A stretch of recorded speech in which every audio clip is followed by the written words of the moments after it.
So we're all pretty used to talking to AI, right? We ask it stuff, it spits back answers based on text. But what if we could teach it to see the world the way we do, not just with words, but with images, with charts, you name it. That's what we're diving into today, how AI is finally learning to see the whole picture. I mean, really think about it for a second. You can try to describe a complicated financial chart to an AI, sure, but can it just look at the chart and tell you what's going on? For most of them out there, the answer is a big nope. And that kind of begs the question, doesn't it? Why are we building these incredibly smart systems with this massive blind spot to most of the data in our world? Okay, so that leads us right into our first big topic, what we're calling AI's multimodal blind spot. It's this core problem that we really need to wrap our heads around before we can even start talking about the cool solutions. You know, our world is just overflowing with stuff. Images, charts, sounds. You scroll through social media, you see photos, you listen to a podcast, you're looking at a graph for work. It's multimodal. But for the longest time, our large language models have been stuck in this flat, text-only world. They're amazing at reading, don't get me wrong, but they've been totally blind to the pictures in the book. So how do we start to fix this? I mean, how did we get AI to know things beyond its initial training? Well, the first big step was a really clever technique called RAG. And you got to understand RAG to get where we're headed next.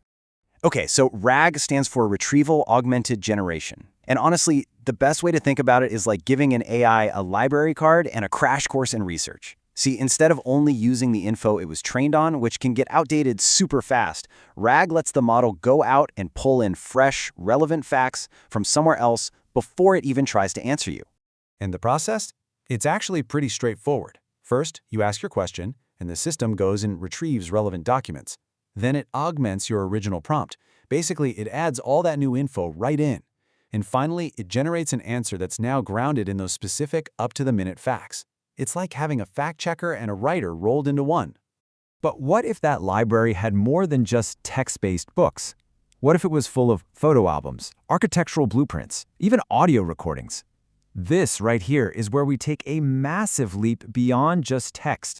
And I love this analogy because it just clicks. Standard RAG is like a librarian who only reads you the summary on the back of the book. It's helpful for sure, but you're not getting the full story. Multimodal RAG, on the other hand, is a librarian who opens the book with you, points out the charts, shows you the photos. It helps the AI actually see everything and understand the full context. So let's just break that down a little. Standard RAG, it's basically a funnel for text. Multimodal RAG, well, it takes in everything. We're talking text, images, audio, you name it. This means the context it's working with isn't just based on a description of something, it's based on the thing itself. And that is an absolute game changer. It's what takes AI from a simple question and answer bot to something that can do real complex visual analysis. Okay, so how does this magic actually work under the hood? Let's pop it open and take a look at the basic anatomy of a system that can both read the words and see the pictures. All right, from a high level, there are really 4 key pieces to this puzzle.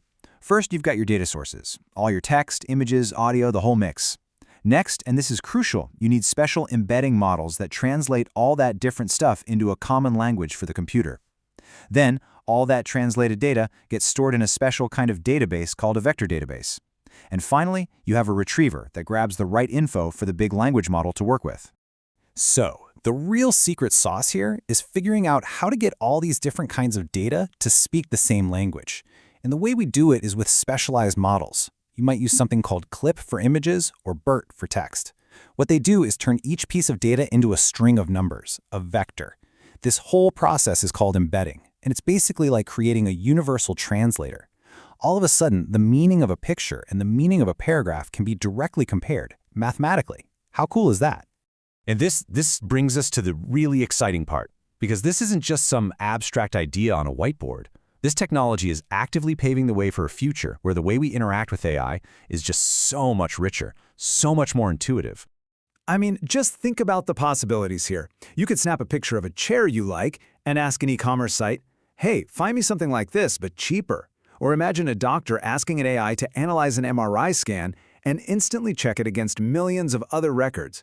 Or an autonomous car that can truly understand a chaotic street scene. This tech turns AI into a real partner for the messy, visual, complex tasks of our world. So look, if you take away just one thing today, make it this. The big shift that's happening right now is that we're moving from AI that just reads to AI that actually perceives. It's a jump from an AI that just processes language to one that can interpret the rich, messy, beautiful world that we all live in. And that leaves us with one huge final question.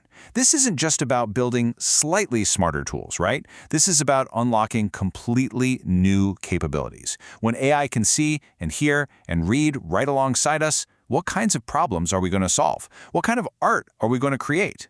Really, what comes next?